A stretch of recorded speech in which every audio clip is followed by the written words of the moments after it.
Hi, I'm Jamie Ellis with WG Title, and today we are going to go over a Reddit post that we came across and dive into it to see what is going on.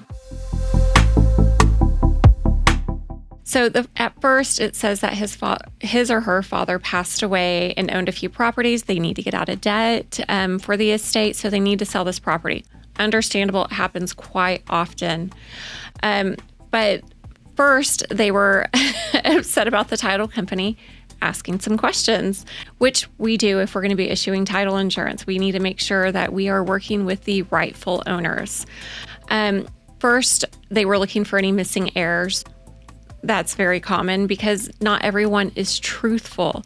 And if you're wanting a title company to put themselves on the line with a title insurance policy, we're going to make sure everybody is being truthful and we're going to find out all the information that we can. He was upset that people were asking about the family who owned it previously.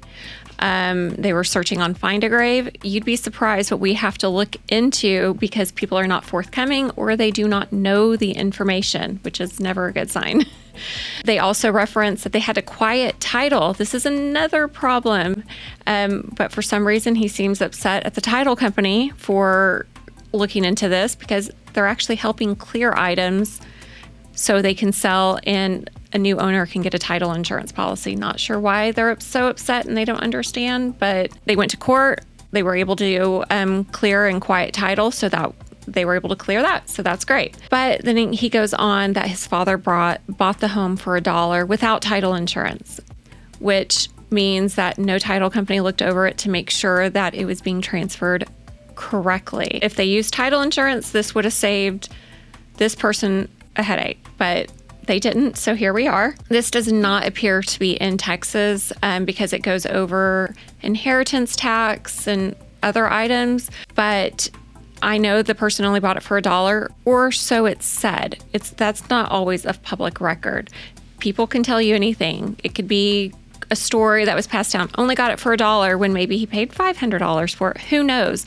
But unless you can 100% prove it, we're going by hearsay at this point, which if we're going to issue title insurance, we don't want to go by hearsay. We want proof and we want facts because at the end of the day, we'll be paying out a claim, not them, not the sellers. They'll be moved on and with their money and we won't be able to locate them. Yeah. So if they had gone through a title company, all the items regarding the previous owner's estate would have been cleared and there would have been a known title insurance policy out there and it would not have been an issue of the previous deceased. Then he goes on to looking in other past owners. We always look for past owners. That's what we do. We look in the past to make sure that the person that owns this property is the legitimate owner and there's no other people stating they own the property. Was that transfer from the deceased estate to this guy's father? Was that even done correctly? Was it legitimate? There's so much fraud out there. So we can't just take people's word for it. There's just no way. I don't think anybody would buy somebody else's home and just on a handshake and just say, sure, you don't have any liens. Let's just purchase and hope all is well. But they go on to say he's upset because they're implying, or he thinks the title company is implying that the dad stole this house. Yes, his dad may have been an honest person, but guess what? At the title company, we don't know his dad. We didn't know who he was. Do any of us really know anybody? At the end of the day, we see it all the time. Everybody's secrets coming to light in social media, even when we think they're great people. But as a title company, if we're insuring, once again, we're putting ourselves on the line to pay out any claims. If somebody isn't being honest, we want proof that the honesty is there and that everything happened correctly. He also states that they do not have a listing agent to save money, so they did for sale by owner. In a case like this agents and realtors do much more than just throw the home on the market and done with it. They walk the client through. If they had a realtor, the realtor could have walked them through and said, hey, this is what's needed. We need to clear items. But they were only trying to save on commission. And now they're dealing with extra stuff and not understanding when an agent, realtor, or even if they had hired an attorney, would have been able to walk them through and explain to them.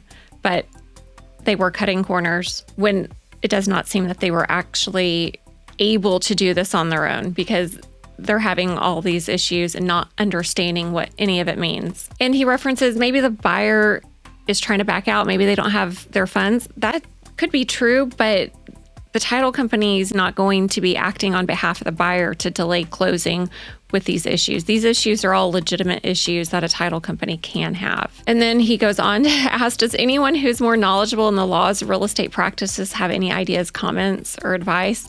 This is where, if he had a listing agent, realtor, some type of representative, attorney representative, this is where they could have explained this to him instead of just going on Reddit and hoping somebody can give him some type of legal advice. And when a title company does respond to him, he just references it as real estate mumbo jumbo, which is, it's funny and sad at the same time. Yeah, it looks like he's putting a lot of this back onto the title company when stuff just was not done correctly by his father when he purchased the property. There's steps to take too when somebody passes away that the title company is obviously doing to make sure that everything is done correctly and it doesn't come back on them.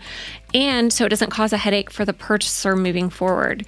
You want to protect everybody, and while you have the sellers there, that's the time to get the information. You want to go through everything, because once that closing is finished, you're not going to be able to find that seller. They're going to be gone. So if we look at the comments, you can see most people are stating, this is what a title company does. This is what we do. We look into it. We're investigating this property. Not sure why they're having an issue with this. I know it's a problem. I know it's a headache for them, but if they had actually been with a title company the first time around, they wouldn't be dealing with this now. Some of the issues, but some of it, yes, they'd still be dealing with. But it looks like the title company is doing great, and they're walking them through every step that needs to be taken so they can sell this property and make the money they need to clear up all the debts of the estate. So I'm not seeing a problem with the title company. I'm just seeing a problem with a seller that is not educated in real estate, and they're trying to represent themselves and move forward through a closing, and not even a simple one. It's deceased people previously and now a deceased person again. So remember, if you guys have any questions, leave us a comment below. You can email us, call us at our office. All of our info is down below, and please subscribe to see more videos like this.